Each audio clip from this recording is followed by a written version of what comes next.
In today's chilling episode, we're talking about one of the most unsettling hauntings in history, the Smurl family haunting.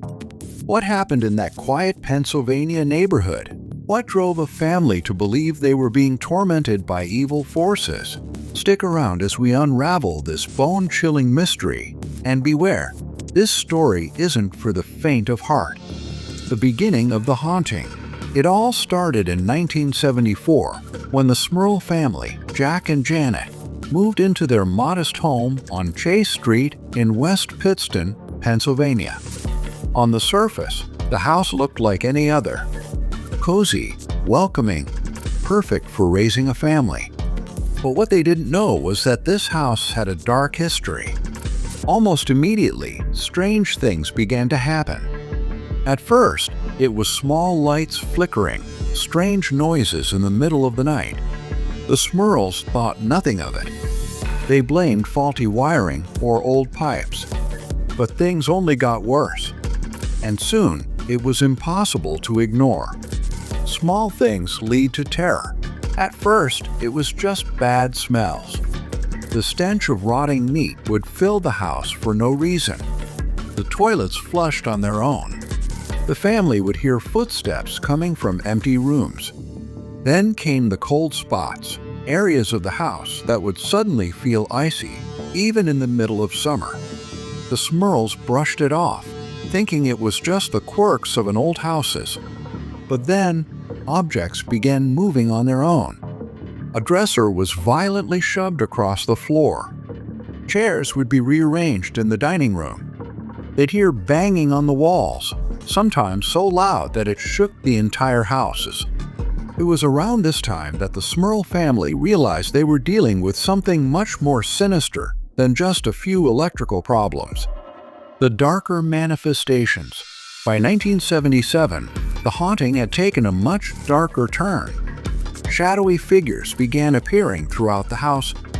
Jack Smurl described seeing dark, human-like shapes lurking in the hallways, watching them moving from room to room. Janet claimed she was slapped and scratched by unseen forces, leaving her with bruises and cuts she couldn't explain. The family dog was even attacked.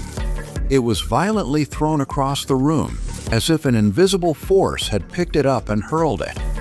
The Smurl children were not spared either. The girls, Dawn and Heather, would wake up in the middle of the night, screaming, claiming they saw figures standing at the foot of their beds. Seeking help, terrified and desperate, the Smurls reached out for help. They contacted the church, hoping for a blessing that would rid their home of the dark forces. A priest came, blessed the house, and for a while, things seemed to calm down. But the relief didn't last. Soon, the haunting became even more aggressive. The smells returned, stronger than ever. The banging on the walls was relentless, and the shadow figures grew bolder, even more violent. Jack claimed he was physically assaulted by an invisible force while lying in bed pinned down and unable to move, as something tried to strangle him. Janet felt a presence following her, whispering hateful things into her ear. It was clear that whatever was haunting the Smurl family wasn't going to leave easily. The Warrens' investigation. In 1986, the Smurls turned to two of the most famous paranormal investigators in the world, Ed and Lorraine Warren. If you've heard of The Conjuring, you know the Warrens were no strangers to demonic hauntings. When they arrived at the Smurl home, Lorraine, a well-known clairvoyant, immediately sensed the presence of multiple spirits. She believed that there were 4 entities haunting the house. 3 were relatively harmless, but 1 was a demon. According to the Warrens, the demon had attached itself to the family and was feeding off their fear and suffering. It wanted to break them down, to destroy them. The Warrens recommended an exorcism, but even that wasn't enough. The media storm. By now, the story had caught the attention of the media. The Smurl family's haunting became national news, and many people began to question the legitimacy of their claims. Were they really being haunted, or was it all just a desperate cry for attention?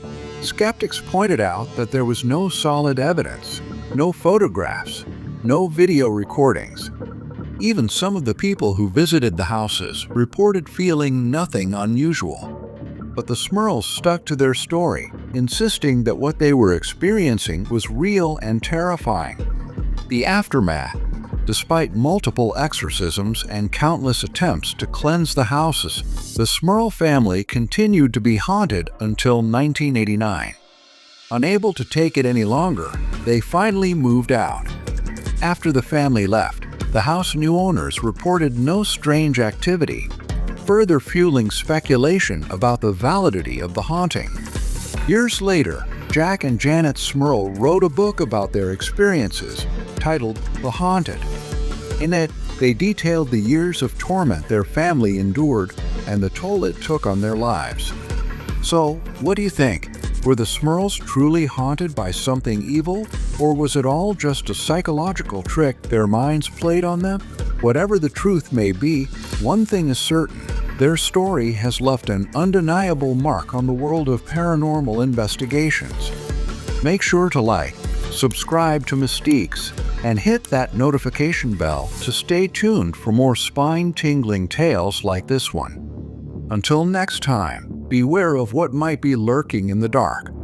You never know what could be waiting just beyond the shadows.